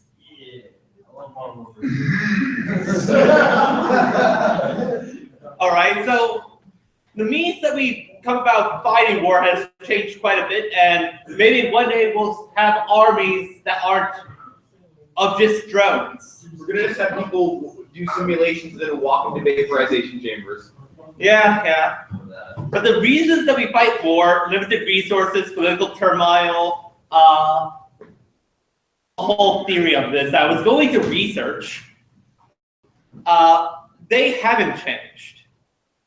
Like if all war is essentially about limited resources, if you prescribe to the belief that all war are resource wars, then that may get worse before it gets better. I mean, according to the Fallout time, man, resource wars happened in the 2050s. Well, yeah, but And then it was nuclear hellfire. think about the water wars. Because of limited water supply. Think about there is a theory that a lot of the wars that are happening in the Middle East are related to desertification due to global warming. Not theory. Yes, Well, it has direct causal connection. Whatever. Also, it's a theory of relativity and all that. I mean theory in a very academic sense. Possibility. Yeah. So yeah, what do you guys think about war, the sci-fi war? The means of it. Yeah. To answer your question, the reason that I'm firmly in the war never changes camp is because the means of the war don't change the nature of what it actually is. The way we fight a war basically comes down to using resources at our disposal and strategies to meet your opponent to accomplish the objective and gain after. So whether you're doing that with fancy sci-fi weapons or sticks and stones, it really doesn't change what the overarching concept is. Break your bone, but lasers will disintegrate. I think I saw your hand up first. I wish we could all just get along on the middle school. I wish I could make a cake with rainbows and smiles and everyone would eat and be happy. Is it your middle school? All right. So, I don't think it's really fair to ask the question of, are you in the war never changes camp or are you in the war has changed camp? Because the statements are not really talking about the same kind of thing. The statement for war, they both fit their franchises. Like in Fallout, war never changes, in that even after the whole world has been destroyed, people are still trying to kill each other. And with Metal Gear, it's the case of trying to. It's a case of like, this war becomes more personal rather than state on state. I would actually argue that it's because there's a concept of the war economy, which makes war have a dispersonal efficiency because war becomes a factory production line. Hallelujah. Cameron, I'm still waiting for your Metal Gear mission. Oh, believe me. I'll co-write If I was gonna run it this year, but there was a little bit of concern about interest of it. We're interested. I'm interested. All right. All right, and Stay tuned for next year. I believe I saw one last hand up over there. It was actually my thought that in the real world, warfare has changed significantly. Whereas science fiction, they actually prefer to go back to more straightforward. You mean like how every science fiction, war movie, thriller, and game is really about the Vietnam War? Or World War II. Yeah, I mean, but yeah, traditional, I never considered it been pointed down to one specific war. Aliens, definitely Vietnam. Oh my god, you're so right. Oh, that's so weird. Aliens, Vietnam, Star Wars prequels, World War II, Star Wars sequels. Actually, it's sort of World War I. All right, and that's my piece on war, and I'm happy to still do interior design, but I was happy to do any of those missions. What? You're all about. That is up to Bridge Crew. All of them in one. No.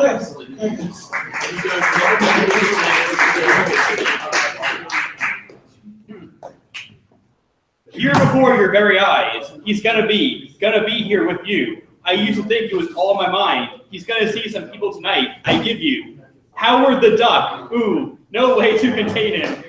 In a second, he would love you at heart. Is this from George Lucas' movie? Yes. Of course it is. A movie I'm going to talk about right now. A movie that, despite what you may have heard, is a solid 6.5 to 7 out of 10. But Joe, Which, very briefly, yes.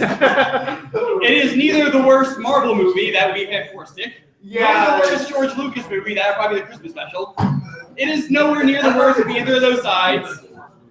It has a good soundtrack. It has like 80s music, but not like the recognizable 80s music. It has like their own band in the thing, and they make their own music. Like this lovely song I was just speaking to you. And it's a good, just cheesy 80s action sci-fi alien thing. And yeah, Howard the Duck. The Christmas special isn't really considered a movie, though.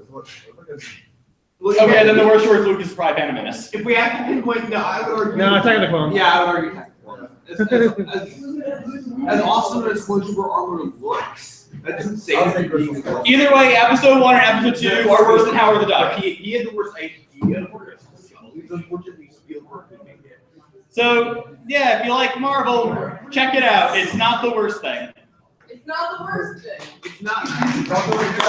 Also, that one scene is much better in context. Not that one, the other one.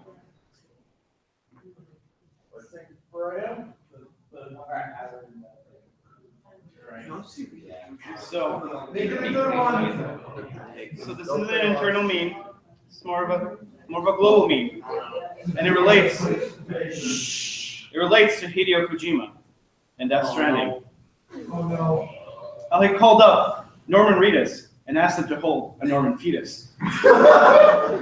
How he told the Sony executives that his trailer for his next best game would literally just be Norman Reedus covered in goo, not live action, mind you, but a full CG scene of him holding the Norman fetus, covered in black goo, looking like a caveman.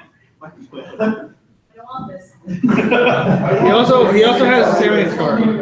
Yes. What about Kojima's good friend Guillermo del Toro? Does he appear in a trailer once and look at the camera for approximately half a second? Yes. Yes.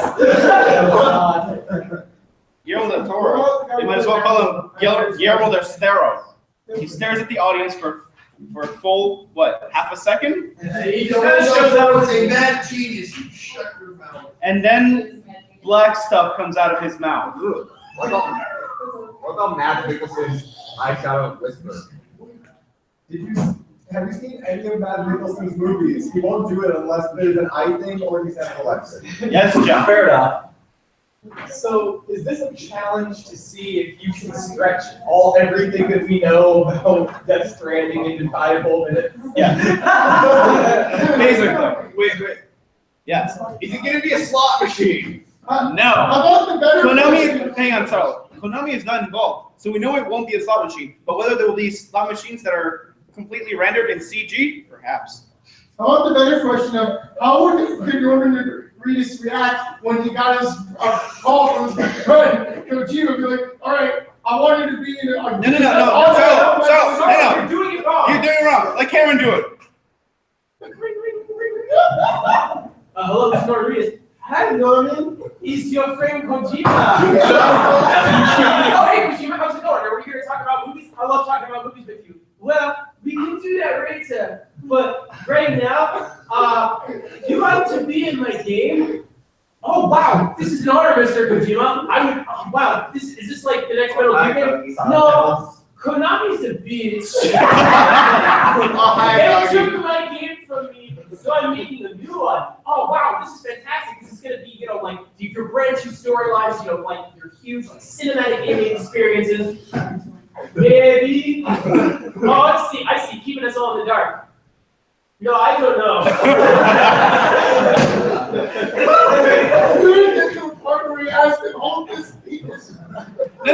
No. He has to pitch it to the executives first after they give him the blank check of what he did with the, millions of dollars they handed to him.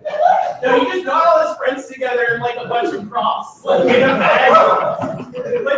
it's like a challenge for him. He like went to the grocery market with a blindfold, like he picked up like 8 things, got his 4 best friends together, took his blank check from Sony. The black goo is soy sauce with sugar. It's the Szechuan sauce!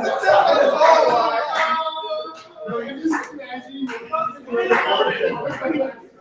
moment. This is amazing. The villain of Seven Magnificent Beasts. Who could be the Michael villain? Cooper.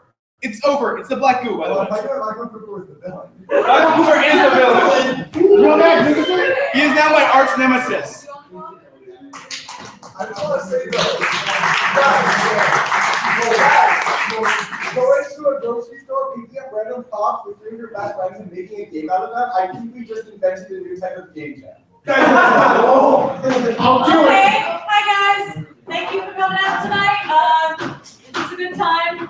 We are having a fun casual study session next week at this time in the 1839 room. Yeah, that's downstairs. We'll be there. You'll hear us. There will be lots of Mario Kart.